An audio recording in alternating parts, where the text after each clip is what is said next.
இனி அடுத்ததாக இந்த நேரத்திற்கான தலைப்புச் செய்திகளை பார்க்கலாம். தங்கள் தலைமையில்தான் கோவில் திருவிழா நடத்தப்பட வேண்டும் என்று எந்த சாதையினரும் உரிமை கோர முடியாது. பரமத்திவேலூர் அருகே ஜெமின் இளம்பிள்ளை கோவில் வழக்கில் சென்னை உயர்நீதிமன்றம் திட்டவட்டம். தமிழக அரசு பள்ளிகளில் பாலியல் குற்றங்களில் ஈடுபட்ட 23 பேரை பணியிலிருந்து நீக்கி பள்ளிக்கல்வித்துறை அமைச்சர் அன்பில் மகேஷ் அதிரடி உத்தரவு. 46 பேர் விசாரிக்கப்பட்ட நிலையில் ஆசிரியர் மற்றும் ஆசிரியர் அல்லாத பணிகளில் இல்லாதவர்கள் மீது அதிரடி. எம்பிக்களை நாகரிகமற்றவர்கள் என்று பேசியது தர்மேந்திர பிரதான் திரும்பப் பெற வைத்த போர்க்குரல். எம்பிக்களுக்கு செங்கல்பட்டில் நடைபெற்ற கூட்டத்தில் முதலமைச்சர் மு.க. ஸ்டாலின் பாராட்டு. தர்மேந்திர பிரதான் அவர் என்ன பேசி இருக்கிறார் பாராளுமன்றத்தில்? தமிழ்நாட்டை சார்ந்தவங்க நாகரிகம் இல்லாதவங்க, அராஜகவாதிகள்னு நாடாளுமன்றத்தில் நாவடக்கம் இல்லாம பேசி இருக்கிறார். ஆனால் பேசி அரை மணி நேரத்தில் அவர் பேசினதை திரும்ப பெற வச்சிருக்காங்க நம்முடைய தமிழ்நாட்டு எம்பிக்கள். அவங்களுடைய போர்க்குரலுக்கு என்னுடைய வாழ்த்துக்கள் இந்த மேடையின் மூலமாக உங்களின் சார்பில் நான் தெரிவித்துக் கொள்கிறேன். நாகரீகம் இல்லாதவர்கள் என்று பேசிவிட்டு வருத்தம் தெரிவித்தாலும் தமிழர்கள் மீது பாஜகவினருக்கு இருந்த வன்மம் வெளிப்பட்டு விட்டது. நாட்டிற்கே வழிகாட்டக்கூடிய தமிழ்நாடு தேசிய கல்விக் கொள்கையை ஏற்கவே ஏற்காது என்று எக்ஸ் பதிவில் முதலமைச்சர் மு.க. ஸ்டாலின் திட்டவட்டம்.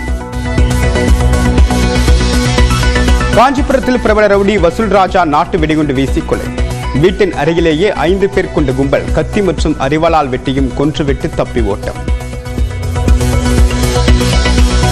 காஞ்சிபுரத்தில் ரவுடி வசூல் ராஜாவை கொன்றுவிட்டு குற்றவாளிகள் தப்பி ஓடும் சிசிடிவி காட்சி.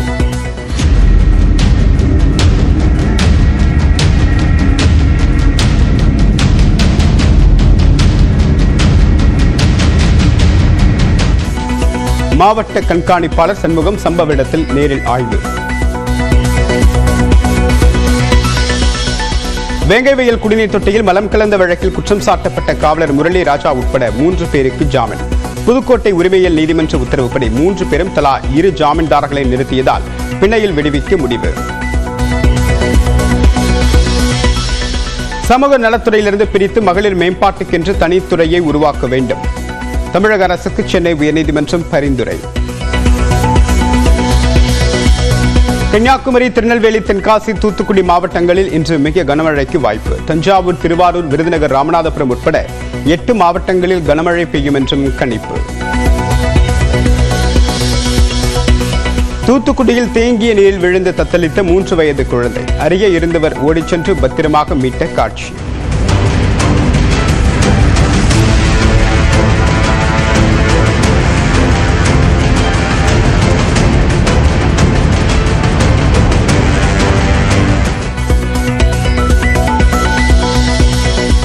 சென்னையில் போரூர், வள்ளுவர் கோட்டம், ராமாபுரம், எழும்பூர் உள்ளிட்ட நகரில் பல்வேறு பகுதிகளில் அவ்வப்போது மழை. 2 நாட்களுக்கு மிதமான மழை பெய்யும் என்று வானிலை ஆய்வு மையம் கணிப்பு. திருச்செந்தூர் சுப்பிரமணிய சுவாமி கோவிலின் உப கோவிலான சிவன் கோவிலுக்குள் புகுந்த மழைநீர். தேங்கிய மழைநீரில் சென்று தரிசனம் செய்யும் பக்தர்கள்.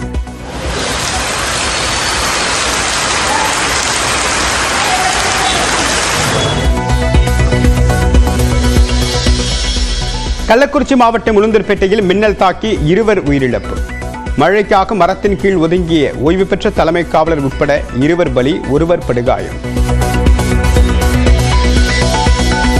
தமிழ்நாட்டு எம்பிக்களை அவமரியாதையாக பேசியதாக தர்மேந்திர பிரதானை கண்டித்து நாடாளுமன்ற வளாகத்தில் திமுக கூட்டணி எம்பிக்கள் போராட்டம். தொகுதி மறுசீரமைப்பால் மக்கள் தொகையை கட்டுப்படுத்தும் தென் மாநிலங்கள் பாதிக்கப்படும் என்று திமுக எம்பி கிரிராஜன் பேச்சு.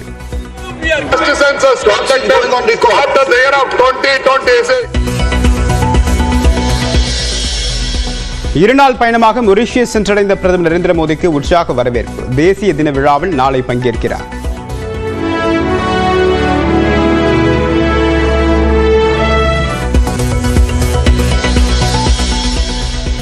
கோவை ஓனாப்பாளையம் பகுதியில் பிடிபட்ட சிறுத்தை உயிரிழப்பு. உடலில் ஏற்கனவே பல்வேறு இடங்களில் காயமிருந்த நிலையில் சிகிச்சை பலனின்றி உயிரிழந்த பரிதாபம். கடலூர் அருகே வெகு விமர்சையாக நடைபெற்ற விருத்தாச்சலம் விருத்தகிரீஸ்வரர் கோவில் மாசி மக தேரோட்டம். தேரை வடம் பிடித்து இழுத்து தரிசனம் செய்த பக்தர்கள்.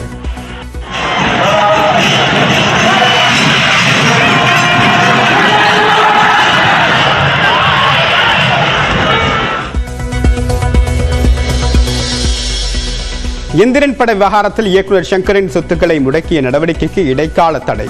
இறுதி முடிவுக்காக காத்திருக்காமல் நடவடிக்கை எடுத்தது ஏன் என்று அமலாக்கத்துறைக்கு நீதிபதிகள் கேள்வி.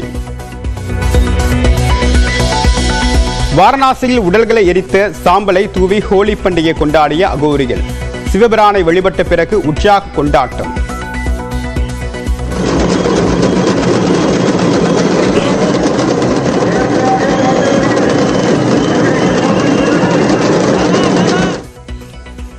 சென்னை புறநகரான அம்பத்தூரில் தொடர்ந்து 1 மணி நேரத்திற்கு மேலாக பலத்த மழை பெய்து வருகிறது. கூடுதல் தகவலுடன் இரான் செய்தியாளர் கண்ணியப்பன் விவரம் என்ன? தேவப்பிரியன், கடந்த 1.5 மாதத்திற்கு பிறகு சென்னை புறநகர் பகுதிகளான அம்பத்தூர் அதன் சுற்றுவட்டார பகுதிகளில் காலை முதலே வானம் வேகமூட்டத்துடன் காணப்பட்ட நிலையில மதியம் கனமழை கொட்டி தீர்த்தது. இதன் காரணமாக அம்பத்தூர் கனரா வங்கி அருகே சென்னை திருப்பதி தேசிய நெடுஞ்சாலை செல்லக்கூடிய அந்த பகுதியில சாலையில் சுமார் 1.5 அடி அளவிற்கு தண்ணீர் பெருக்கெடுத்து ஓடக்கூடிய அந்த காட்சி நம்மால் காண முடிகிறது.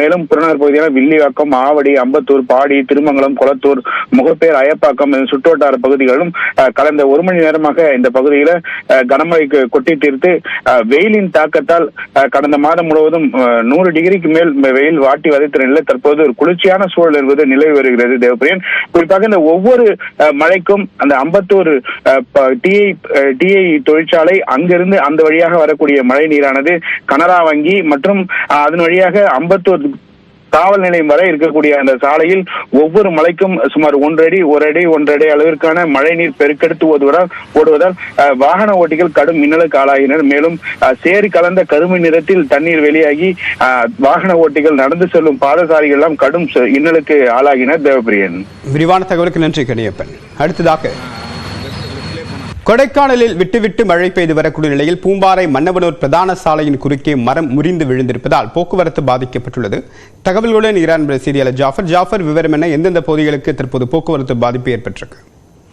நிச்சயமாக தேவப்பிரியன், திண்டுக்கல் மாவட்டம் கொடைக்கானல் மலைப்பகுதியில் காலை வேளை முதல் வானம் மேகமூட்டமாக காணப்பட்டதை தொடர்ந்து லேசான சாரல் மழையுடன் கூடிய அடர்ந்த பனிமூட்டம் நிலவியது. அதனைத் தொடர்ந்து பிற்பகல் வேளை முதல் பலத்த காற்றுடன் கூடிய மழையானது பெய்து வருகிறது. குறிப்பாக அப்சர்வேட்டரி, ஏரிச்சாலை, அண்ணா சாலை, கவி தியாகராஜ சாலை, அண்ணா நகர், ஆனந்தகிரி, மூஞ்சிக்கல், கல்லறைமேடு, கல்லுக்குழி உள்ளிட்ட நகர்ப்பகுதிகள் மற்றும் வெல்பட்டி, அட்டோம்பட்டி, பூம்பாறை, மன்னவனூர், குண்டுப்பட்டி உள்ளிட்ட பல்வேறு மலை கிராம பகுதிகளிலும் சுமார் 4 மணி நேரத்திற்கும் மேலாக இடைவெளி விட்டு பலத்த காற்றுடன் கூடிய மிதமான மழையாகவும் ஒரு சில பகுதிகளில் சாரல் மழையாகவும் பெய்து வருகிறது.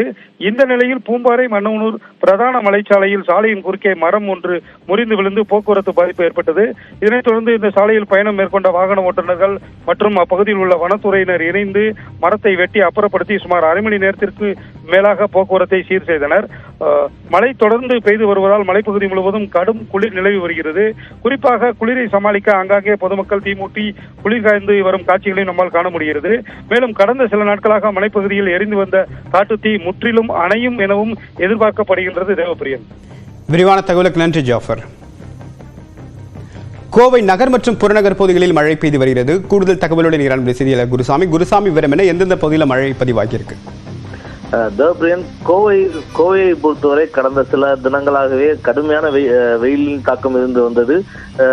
98 டிகிரி முதல் 100 டிகிரி வரை வெயிலின் தாக்கம் இருந்து வந்த நிலையில் இன்று பிற்பகலுக்கு பின்னர் மேகமூட்டம் காணப்பட்டது. இந்நிலையில் தற்பொழுது 1 மணி நேரத்திற்கு மேலாக நகரின் பல்வேறு பகுதிகளில் மழையானது பெய்து வருகிறது. குறிப்பாக கோவை ராமநாதபுரம், சிங்காநல்லூர், காந்திபுரம், உக்கடம், கணபதி, பீலமேடு உட்பட நகரின் பிரதான பகுதிகள் அனைத்திலுமே நல்ல மழை பெய்து கொண்டிருக்கிறது. இதே போல கோவை நகரின் புறநகர் பகுதிகளான சூலூர், பாப்பம்பட்டி, அன்னூர், தொண்டாமுத்தூர், பெரியநாயக்கன்பாளையம், துடியலூர் உட்பட புறநகர் பகுதிகளிலும் நல்ல மழை பெய்து வருகிறது. சுமார் 1 மணி நேரத்திற்கு மேலாக நகர் மற்றும் புறநகர் பகுதிகளில் பெய்து வரக்கூடிய இந்த மழை காரணமாக வெப்பம் தணிந்து ஒரு குளிர்ந்த சூழல் நிலவி கொண்டிருக்கிறது.